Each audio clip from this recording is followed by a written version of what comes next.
Hey, chiropractors, welcome to Modern Chiropractic Mastery with your host, Dr. Kevin Christie, where we discuss the latest in marketing, business, and professional growth with some of the leading experts in the industry.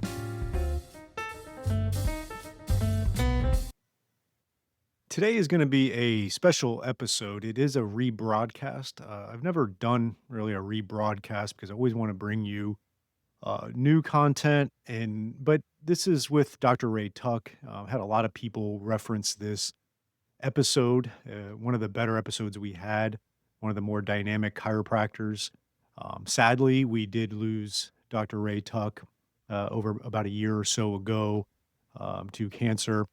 He was just quite a human being and obviously quite a chiropractor. And we had him on the podcast, the one you're going to listen to here. And following that, I got to know him a little bit more.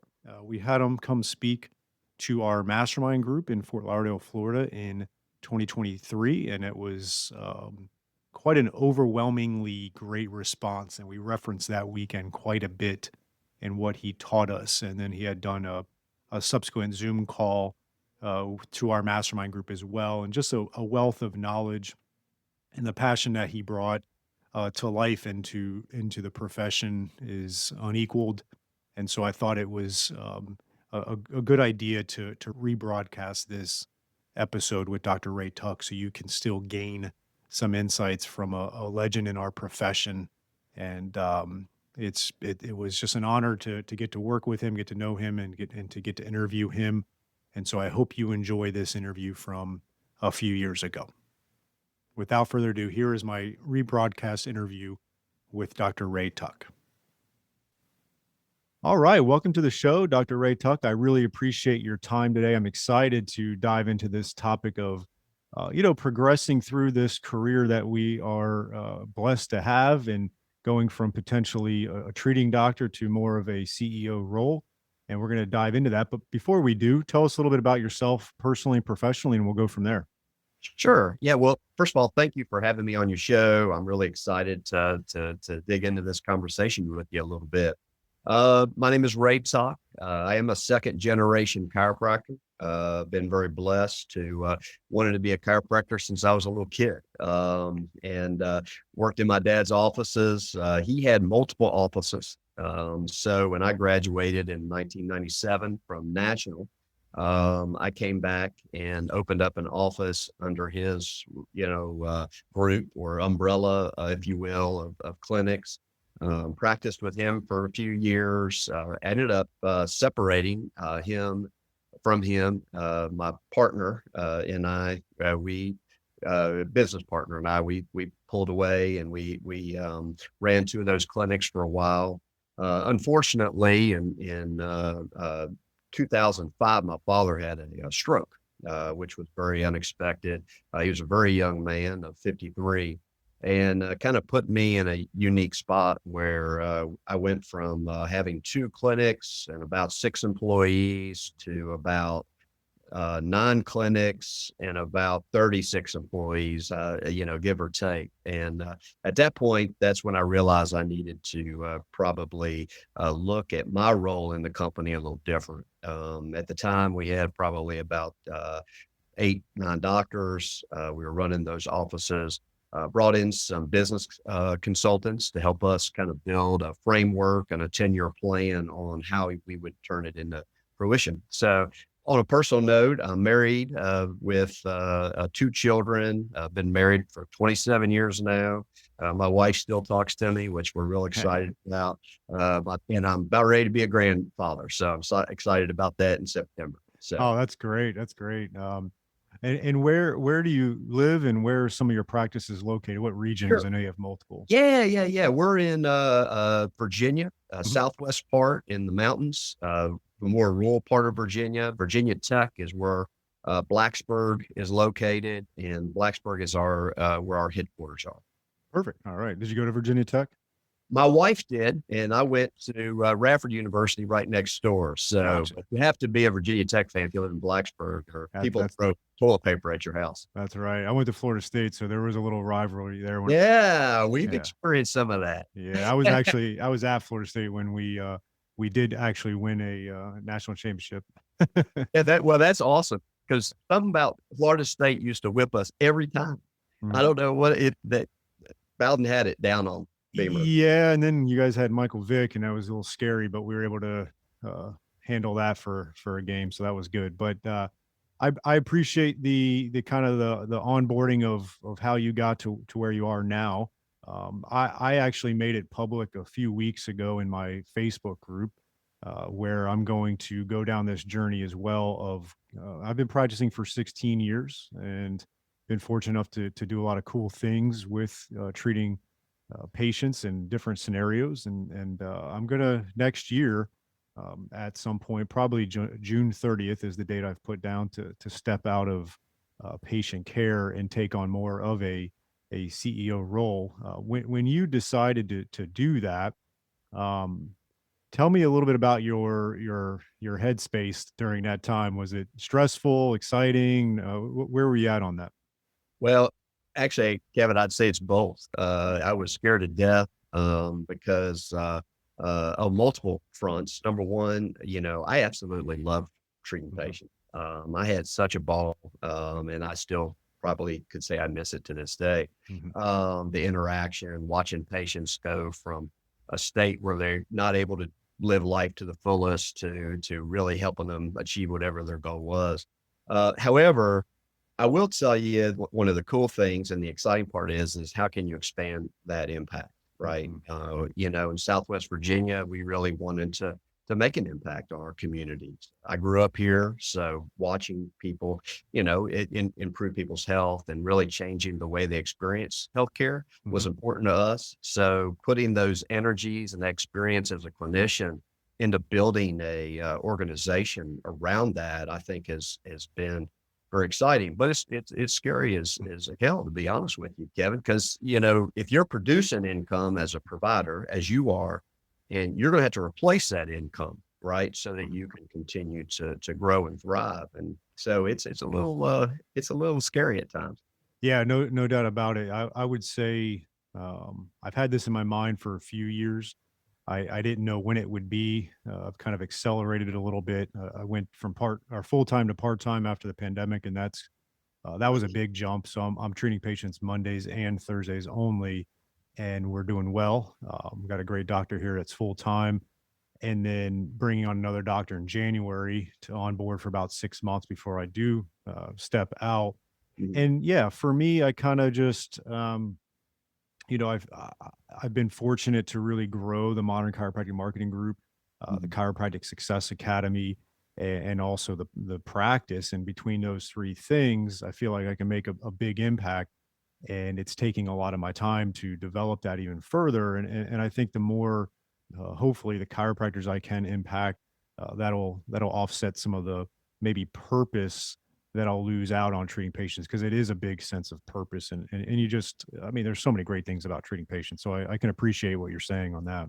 Yeah. Well, and it's funny you bring up about your, bringing on new doctors Mhm. because, I think there's a lot of great young doctors out there that are just graduating and they just want a great home to see patients and be Mhm. able to focus and give a great patient-centered care delivery. But trying to find those homes sometimes is a little frustrating for them too, you know. Yeah. Yep. So you Absolutely. providing that not only is impacting your patient base, but Mhm. also, a real positive impact on the profession, I think. Definitely. And so, how long would you say you went from the decision you're going to step out of patient care to the day did you do it? Was it a year, 6 months, 4 years? What was that process like? Wow, I'm gonna have to dust off the memory bank. I did go to part-time practice. Mhm. Some of that was just as I mentioned about the income Mhm. reality. Yep. When you're Kevin in your practice, you're bringing in cash flow. Mhm.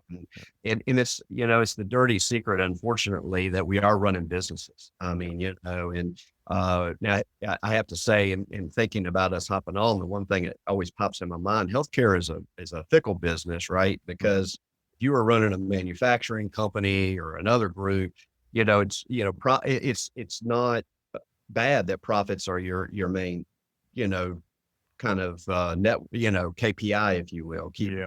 care. But the reality is we got people's lives at stake here. And Mhm. sometimes the best decision for a patient isn't always the best financial decision.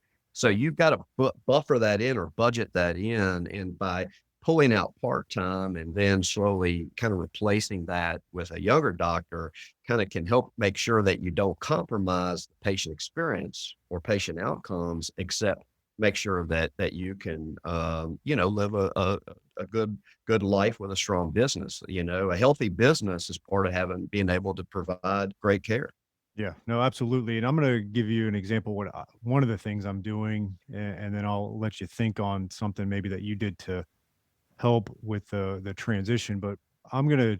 I've been in talking with a few different other groups that teach educational workshops, and we're gonna have anywhere from 4 to 6, educational workshops hosted at our office each year, and try to turn our practice into kind of like a learning environment, to where we make sure that my providers also attend those and, really dive into it. Obviously, we'll have a lot of other outside providers coming in, but I really wanna make sure that we kind of attach a clinical training aspect to the practice so that the doctors that do work here have that continual growth, clinically. And that's something that I'm going to invest in to obviously make sure that the level of care is what it needs to be in this practice.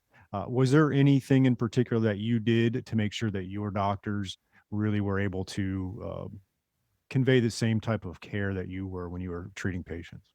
Yeah, yeah, no, that's a great question, and, and I hope I don't dig too deep on the answer here, but, you know, so, you use the term evidence-based, it always kinda creates all kinds of emotions and Hmm. and of course, as clinicians, we always think about evidence-based care delivery, but in truth, whether it's running a business or whatever, it's just taking data, objectively looking at the data and making the best decision. And so kind of along that same line, we created some what I would call KPIs or key Hmm. performance indicators, and we had 3. The first one is patient experience or patient perception of their experience. Number Hmm. 2 was quality metrics. We actually sat down and we asked ourselves literally, what does an appropriate evidence-based care delivery look like? And we defined that to create a quality review. And then our last one is a financial sustainability. And so we felt like, not to overuse an analogy of the three-legged stool, but if you have great profits and a great quality, but you give a crappy experience to your patients, then all of a sudden, you're not going to make it. You can have great quality and great patient experience, but if you're not managing your financials appropriately, again, you're not going to be sustainable for your patients in the future. So we leveraged that. And so we trained our doctors on what quality care looks like. And then so we defined it, we taught it, Hmm. and we held them accountable to it. And we did that on all 3 of those areas. Does that Perfect. question? No, it does, and it also kind of touches on something that I've thought a lot about, and this was one of the things I was excited about talking to you with because Jay Greenstein had connected us, and he had mentioned this component. But I feel like I need to improve and kind of double down on my leadership, Mhm. uh, and I think that's what you essentially summarized was you took a leadership role in making sure that this was, obviously the level of care was really high, the communication was good, the trainings were good. And I think sometimes as chiropractors, and this I think is important for our audience to hear, even if you're not looking to stop treating patients, but let's say you own a practice and you have team members of any Right. level, the leadership side of things, would you say that's been one of the biggest components for you? And then what are some of the things, I'm going to kind of do a couple questions here at one Yeah, go time. ahead. So what are some of the things you see in the profession that, let's say, owner chiropractors struggle with from a leadership standpoint? Sure. You know, I so just as a side note, Hmm. I've been blessed to be on a medical board in Virginia. It's a regulatory board, and so I had an opportunity to hang out with a lot of non-chiropractors that are caregivers. Hmm. That's probably one of the most educational experiences I had. Mm, And so when you start benchmarking our patient experience and really our patient outcomes, yeah, we're awesome, man. yeah. I mean, we are the tops. I've had a lot of medical doctors say, "Man, I wish I could have patients that love me the way your patients love you guys." Right. But where we sometimes lack is the financial side, and I hate to overshoot that too much, but when we dig in and work with other practices, we find that their financial reporting and the feedback they give their team, whether it Mhm. be staff or doctors, is either not consistent, is skewed in some manner, Mhm. and as a result of that, their team doesn't have full clarity on where the problems are and what they can do to improve. Yeah. So for me, you bring up leadership. For me, I feel like as a leader, my job is to say, okay, these are what we need to hit Mhm. this is where we're going. This is our ultimate goal. But this is the day-to-day information. This is the month-to-month information, and here quarterly. We look at things quarterly as well as daily, and that allows us to align compensation for our doctors Yeah. with the outcomes we want, our staff the same way. And by doing that efficiently and effectively, then doctors can spend more time seeing patients, and Ye not spend as much time putting fires out, which we often mm, feel when we're business owners and providers. mhm. So you provide the clarity, which is great. You Mhm. give them a platform to grow as providers, and then they don't have to worry about necessarily all of that stuff, right? Right. Yeah, Uh, exactly. Well, and it's scary, but the numbers are the numbers mhm. sometimes, and I say sometimes because remember earlier I said, sometimes the best decision for the patient isn't always the best financial Mhm. decision. So they can kind of be at odds. But yeah, I mean, and by doing that, I will tell you, as our engagement with our employees and our doctors Mm. is better than it's ever been in our group. Yeah.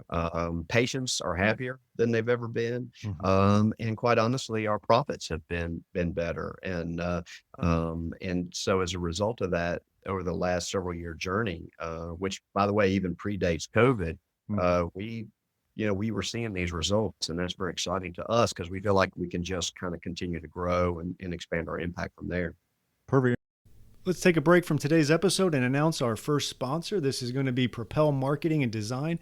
I've known Darcy Sullivan for years. We've worked hand in hand on my websites. I don't trust anybody else to do the search engine optimization. She does a great job. There's so much to it. A lot of the lingo and the words are beyond my comprehension, but it's just amazing work that she does. And if you're really going to get results with Google, you have to make sure your website is SEO optimized. And I really don't want you doing it yourself as a chiropractor. So you just have to have this type of stuff done. And if you're looking to get more organic online traffic that pulls in new patients, Propel Marketing and Design is currently offering chiropractors who listen to this podcast a free SEO website review. The free review will help you uncover methods that will improve your website and boost your search engine visibility. Head over to propelyourcompany.com/chiropractor and schedule your free SEO website review. You won't regret it. She gets great results. Your website needs this. Your search results need this. Head on over there to propelyourcompany.com/chiropractor to get your free SEO website review. And what does your team meetings or communication look like? Is it weekly? Do you have group meetings sometimes one on one? Like, how does all that look like in your business? Well, so remember, we have, 10 locations. Mhm. We have about 18 doctors. We also have a couple other small divisions of our company, which I won't bore you with today. Mhm. And so, with that being said, we have a leadership team huddle. Yep. So, kind of ahead of each of those departments. Mhm. And then we have a doctor huddle, and then each clinic has a huddle. All of those huddles are done weekly. We identify what's called a critical number. Mhm. And the critical number doesn't always have to be a money number. It can Mhm. be anything that's going to drive success of the practices or the company. And then we have we actually create a monthly report. We call it our practice vital signs, Mhm. and it's all based on those 3 KPIs I mentioned, Mhm. and what drives those KPI numbers. And then once a month, we meet with every clinical team. We Mhm. review that and where are opportunities to improve on any of those 3 KPIs. And then I'll kind of finish with this one, and then Mhm. quarterly, we base our we have the review again, but that's where we also base our performance metrics on it that can impact their compensation. So Mhm. that usually gets their attention as well. So Yeah, absolutely. Perfect. Thank you.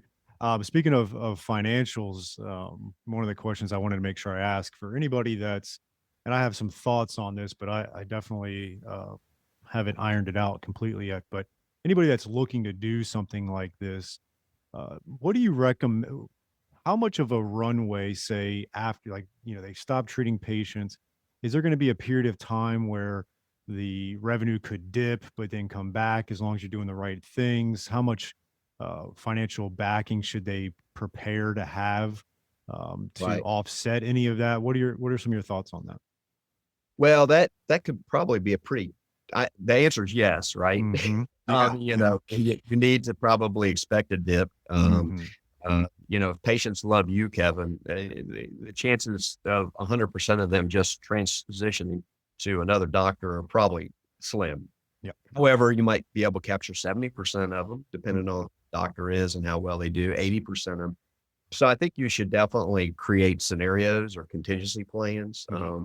I can't say, I would have 2 months of savings or any of that. That probably is gonna depend on how much of the pieces you have in place Yeah. before you make that big step. Hmm. I would say sometimes you have to double down on your sweat equity probably before you double down on your cash, just so Hmm. that you can as much as you can have. If you gotta work a little bit on the evenings or weekends Right. or, that hustle on the front end is gonna pay Mhm. dividends, down the road when you do take that step away. Yeah.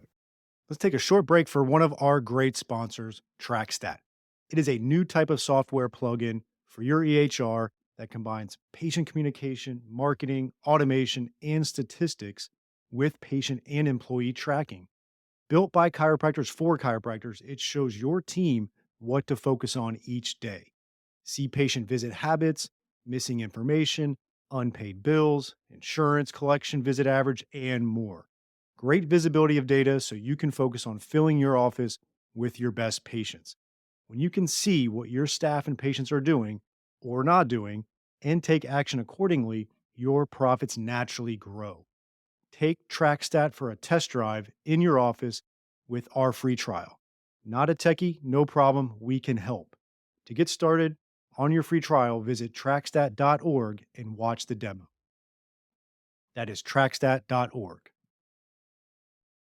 It's funny you mentioned the sweat equity part, and that's been, I've kind of have a multi-layered approach here. One is, aside from my emergency savings fund, I did not want that money to be tied into this at all. That's in case, hurricanes or Right. pandemics, right? But then I put together a nice I call it an opportunity fund, where it's, for me, this is an opportunity to buy my time a bit, and so I've got that there to weather the storm. Once I do stop treating patients, so there's that. But also now that I'm kind of about a year away from that, and now that COVID, at least down here in Florida, has been, we're pretty good as far as, not necessarily our numbers or anything in this, the cases, but we've gone about our life down here. So there's really no lockdowns and stuff like that. So I'm getting out there, just getting almost like, I've been practicing since '05, but I opened my own practice in 2010, Mhm. and it's almost like I'm doing that again for this next year, Right. where I'm, like, getting out there, I'm meeting with a lot of different types of people, getting that community outreach going, because 'cause we've always been pretty strong at it, and then COVID definitely harmed that for everybody, but, I'm getting really back on the saddle, so that's the second part of my plan. That sounds very sound, and I think, you hit a couple interesting points there, and one is, every situation is a little different. Mm, I will tell you, when we look for doctors that wanna join our group, we look mm, for a couple different things, and coachable is certainly mhm, one of them. yeah, In fact, the joke, we have another partner in our group who, he's in charge of doctor performance, and Mhm, he's really, the technical term in the healthcare community, they call it a CMO, mhm, that kind of is how his role with our chiropractic clinics. mhm. He says there's one main technique that all our doctors have to make sure they're, really great at, and that's the F&H technique. And that is they got to be flexible and humble. Mhm. And that means they're coachable, and that means they're willing to take feedback, and they're Yeah. willing to not necessarily get so wrapped up about being right, but Mhm. about doing the right thing. So That's it's, cool. Yeah, yeah, that's good. That's important, and obviously that can be a problem sometimes. yeah, I've had associates before, and I just had some that were good at what they did, but didn't really bring a lot of coachability or even, bedside manner to the table. So right. I always liken them to like the Terrell Owens of the NFL, where they're great at what they do, but they're the locker room cancer, and that's not gonna last too long, right? No, well, and I'm gonna kinda turn that table upside down a little Mhm. bit too, but, also I think it's our responsibility as the one hiring doctors to set up a good work environment, because sometimes we and ourselves can take a potentially great doctor, but not have right work environment, and we could turn them into that, locker room cancer Mhm. ourselves inadvertently just because we don't have the right systems in place or not, what have you. If we weren't human beings, it would be a lot easier. Yeah. We all act like humans, and it really screws things up some It days. it really does, doesn't Yeah, it? I was like, Uh, I wanted to ask a question. This one's more of a selfish one here. We "Sure, are out of network with insurances. We got a fairly high cash rate, not out of this world. We're in an affluent city of mm, Boca Raton. Is your practice in network with insurances? Two, have you worked with other chiropractors outside of your business that you've consulted with that did this transition to kind of a CEO that was more of a cash-based practice? So the answer is, no on the last one. Mhm. Really haven't. I will tell you, this sounds, I mean, you'll notice I said 3 KPIs, right? Yeah. Uh, and none of those 3 had anything to do with insurance networks. Mhm. This is a personal philosophy here, but our point of entry is a lot less than the average caregiver. So I really think whether you're in network or out of network, if you're given a great experience and you're given great outcomes, you can set the financial side up so that, obviously you can price yourself out of business. You don't Mhm. want to get too high, Yeah. but being out of network sure does allow you more flexibility to balance, income and expenses, if you will. Mhm. I will tell you in our market where it's more rural, Yeah. so we really haven't had an opportunity to take that step across the board. But we have taken it with certain insurance companies Mhm. that, quite bluntly, the cost of doing business with that insurance costs more than we can provide the care. Yeah. We're not gonna compromise quality care just so that we can have Mhm. that influx of patients that we're working harder, but we're actually losing ground. And I think the term we use for that is it sucks. Yeah. We'd rather focus on doing a good job, Mhm. and we're blessed. We have a great society. We have, Mhm. our economy is great. Folks don't give a great product, and I Mhm. think people will. So I don't think it matters, from my perspective. We also work with a lot of people that they have, nutritional stuff, or they Mhm. have acupuncture or massage. Income is income, expenses Yeah. are expenses when you get to that level, right? Mhm. I'm not taking a stance on what I think is better or if you should or shouldn't, but if you can balance that out, I don't think it really matters. And of course, you in your world, you're the marketer, right? So, more new patients in is gonna, so the bigger your outreach in terms of patient acquisition, the better your bottom line is gonna look if you manage it correctly. Yeah, and that's essentially we built the practice early on in network, but everything in Florida kind of went ash or, basically 40 to $45 a visit across the board. And it's just too expensive to run a business here and cost of living. So Yeah. like you said, we had to make that decision. I don't think Like, I never say everybody should be cash, I think it's all, state-based, rural versus urban, like affluence. There's all kinds of factors you gotta take into consideration. I just know that, I slowly increased our rates over time as my credibility in the community increased.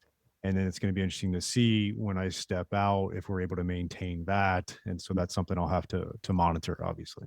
Yeah, yeah. Well, and that's the cool thing about it. I had a consultant once I worked with. He said the problem without having that information that you're just talking about, it's like Mhm. driving down the road with your windshield, blackened out. I Yeah. mean, you don't have that information, you can't make the right decision. Or Hmm. am I, should I drop out of network? Is Hmm. license that right? Yep. Or, you know, and unfortunately, as much as we'd love to think the whole system supports that, I think reality is third party payers are in the profit game, and they want Mhm. to make sure that they're making their you know stakeholders happy, and we're not necessarily one of those stakeholders when it comes to reimbursements and such. Yeah, that's for sure. Let's take a short break from today's episode to tell you about the best decision I've made in my clinic in the last 10 years, and that has been adding shockwave therapy to our clinic. The outcomes have been really impressive. Certain conditions we were struggling with in the past, we're now seeing results with the shockwave therapy for that. And second of all, the ROI has been really good. When you make a big investment in something, you want to see a return, and we're seeing that return in clinical outcomes and in our investment, and that's been really nice to see. I chose Keenest Medical for 4 reasons. One is the technology is top notch. You have to have great technology. There's a lot out there that isn't quite up to snuff. The second thing is they have a really good clinical training. They have an exclusive partnership with Academy of Shockwave Excellence so that you can become clinically proficient in shockwave. You do need to get skilled at it. I think that's a big differentiator between practices that are getting great results and seeing the ROI is they have a great clinical aspect to that as well. So you want to get trained appropriately. Third is they have in-house service team for all of your technical support, which is key when you're investing in a machine like this. And then lastly, they have a very in-depth marketing and business support for you so that you can launch this into your practice effectively, that you can get that ROI on it, that you can get the clinical outcomes. And they also have really good financing options if you need that.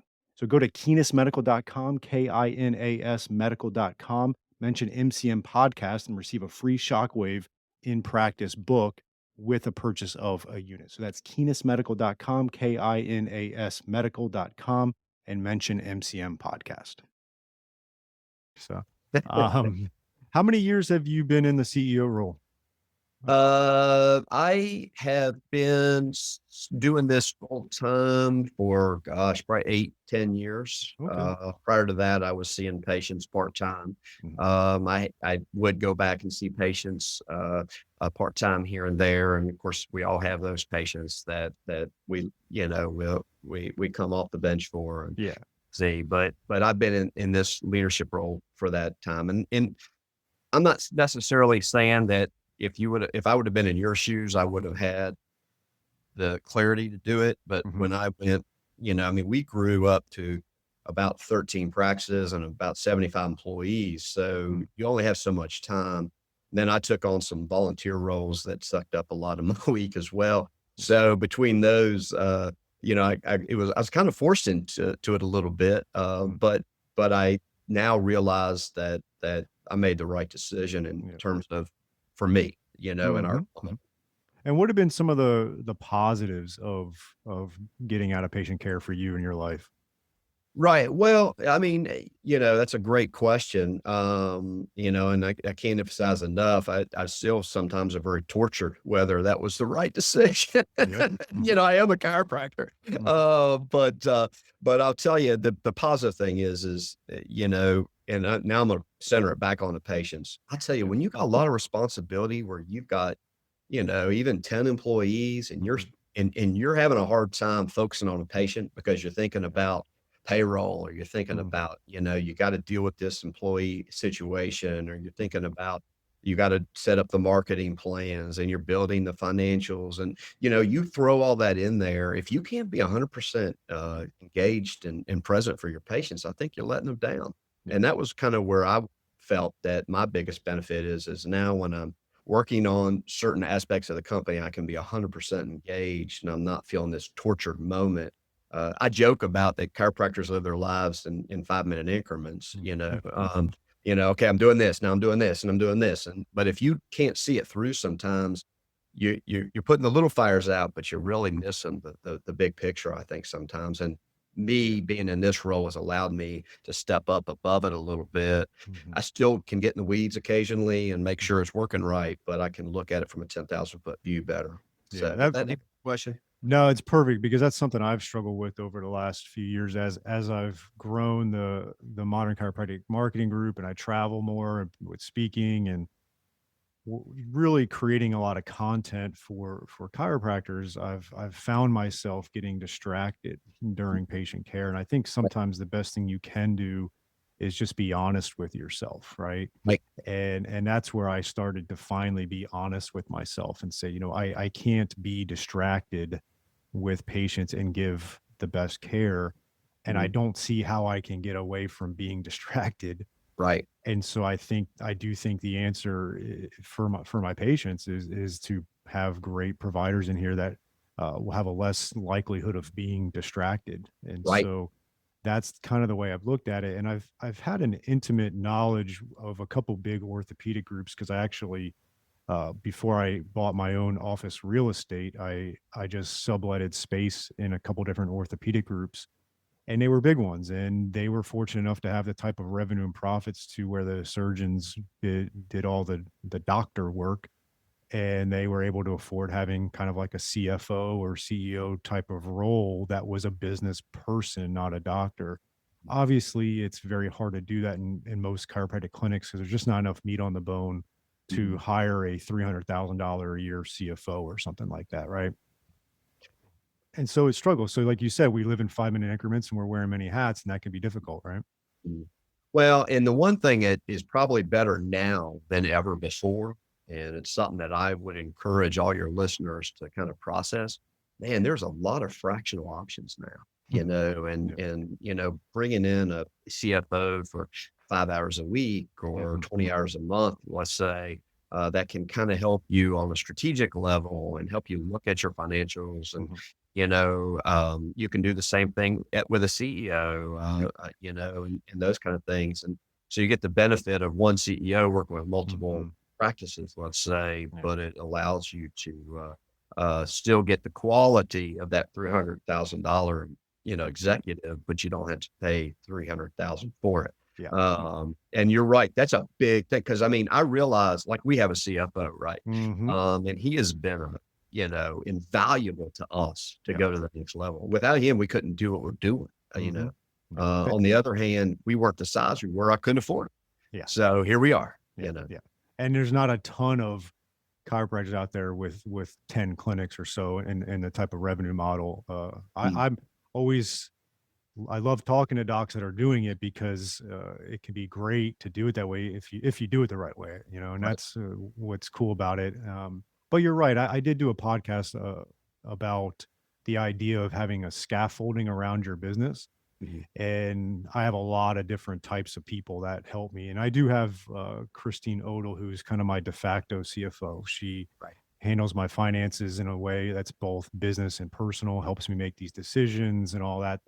She's not an accountant. She's not, a financial advisor. I have my own advisor planner. I've got the accountant. I've got the bookkeeper. They keep in communication as well. So I do have a team around me that Yeah. doesn't cost me 300,000. So you're Yeah, right. right. It can be done. It can be done. Well, and it's funny you bring that up because, one of the things I often run into when I'm working with folks is, Mhm, so there's a difference between a tax accountant, a finance accountant, mhm, a bookkeeper, mhm. So you don't want to go to your bookkeeper for tax advice and you don't want to go to your tax accountant for how to manage the finances of your company. I mean, now I got a lot of tax accountants that may want to punch me in the gut, but I mean, their primary goal is to save you taxes. Well, sometimes that's not the best decision for the company, but Yeah, it certainly will save you taxes. So you got to balance that out, and that's your role as a leader of your business to to yeah. to to make sure you make the right decisions long term and short term.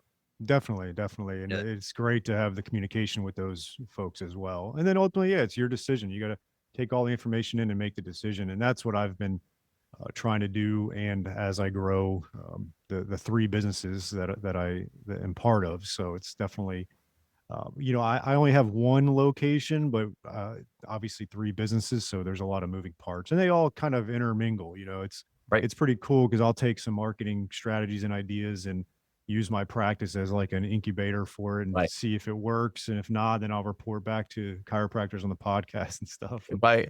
And vice versa. So it works out pretty well. I've gotten some great ideas from interviewing people and applied it to my practice, and it's been great. So these are like little Trojan horses here. My That's my right. podcast interview. Well, Kevin, next time I go to Parker, I hope I don't get beat up in the alley for saying this, but one of my pet peeves all the time, and kudos for you, is I'm listening to somebody give me advice that hasn't been in practice for 20 years. Yeah. Let me Mhm. tell you, healthcare is changing quick. So Oh yeah. you've got your own laboratory, if you will. So when you give advice, I trust you because you're living it every day too. And without that, you kind of become detached from the Mhm. realities. How hard it is some days to make these business decisions. Oh yeah, absolutely. And I just want to wrap up with one topic and get your input on it a little bit, and then we'll go from there. But a lot of chiropractors will be listening to this and they want to, and I actually asked I asked the question in my Facebook group, and some people gave the answer, Mhm. and it was like, what's your say your exit strategy? And a lot of them, their exit strategy was dying on the chiropractic table, right? So, Good thought, bad plan. I don't know. yeah. So let's talk to to the chiropractor right now that's going to die on the table. Right. I think even if that's your plan, is that you should at least still gear your practice to run without you, or run without you treating patients, because then you're going to have a more successful practice in general anyway. And there's no reason why you can't still treat patients. So a lot of the people listening to this aren't in the mindset of stopping treating. But what would you say to them anyway about setting up their practice accordingly to where it's a thriving practice with or without them? Right. Well, that's a great question, and I'm gonna answer it with a personal experience. Mm, Okay. perfect. You know, I'm 34 years old. My father was 53. Mhm. He had five practices. I had two. Um, One day wakes up, he starts having a stroke. Mhm. 6 months later, he passed away from complications of that stroke. Okay. Yet his business was ill equipped to handle being ran without him there. Yeah. And I realized if I was going to merge the two groups together, it Mhm. was my responsibility to fix it. So God forbid I get knocked out of the saddle. Mhm. That I didn't want to put that kind of pressure on my son, who is actually starting chiropractic school in the fall, as well as the other employees in the group or the Mhm. patients and other employees. I mean, Yeah. so I have been on this journey for Mhm. since then to say, how can we set it up so that if I check out tomorrow, Mhm. or I want to go back to see patients, or I want to, run my little farm full time, Mhm. the company continued to thrive and grow without me. And I think Mhm. that is our responsibility. And it can be done as in a very effective manner in the way that you want it to be. It's your legacy in a sense, and so doing that and setting up an organizational chart. So everybody knows Mhm. who's supposed to be doing what, job descriptions, what success looks like in those, building financials around those, building clarity on what quality care looks like and what a quality experience looks like. Then if I check out or I disappear for 6 months, Mhm. because I get some kind of strange illness, I have confidence that the company can continue to run the way we want it to. So if you don't have those metrics in place, then you start drifting quick, and then all hell breaks loose. I hate to say it that way. And there's a lot of doctors that do die young, and I've talked to them, and it's a sad case sometimes. So Yeah. it's bad for the employees, it's sad for the patients, and certainly it's awful for the families. But Yeah, definitely. And that's something that I actually took care of this year. I had my first son last year, right after the pandemic, and so one of the things I wanted to do, because actually before I even dive into that, just to touch on what you said, it doesn't have to be something that's where you something as tragic as passing away even, Mhm. it can be, hurting yourself physically. I mean, think about how many Right, chiropractors hurt themselves, right? And they have to right. have surgery on something, and so you're not practicing now. And so if you don't set up your practice like that, it's going to be, really difficult when that happens. It happens. So on what I did once I started, we had our son and all that, I started to realize like I really need to tie things up from a financial protection standpoint. And so I won't go through the whole long drawn out process, but I have a pretty good, thought out document of like if I kick the bucket tomorrow, this is who's going to Mm. um, you know, make payroll and manage Right. all the finances of it. I got a key person policy of $1 million. So $1 million would be injected into the business account. Who's, who's going to make the decision if we should sell the practice and who to sell it to, the office real estate, all those things. We got a will and a trust laid out. I've got plenty of money in a life insurance, like personal life insurance, got plenty of money there in case that happens. And so if I did kick the bucket tomorrow, my family will not have to worry about the money side of things, which I think too many people do not take care of. Yeah. No, it's too true, and good for you for Mhm. doing that, because I think, we innately think we'll live forever, Yeah. Mhm. but we know consciously we won't. So Yeah. good for you for doing that, because I think that's the most loving thing you can do for not just your family, but Mhm. for your people that depend on you, both patients as well as the people that work for you. Yeah. So good for you. Thank you. Yeah. Thank you. It's not easy to have those conversations, is it? It's hard. Yeah, it's hard. Like, even to the point where it's like, what if my wife and I both kick the bucket at the same time? Yeah. Like, who's going to raise the child? Yeah, those are difficult conversations to have, but it just happens too often. So, Mhm.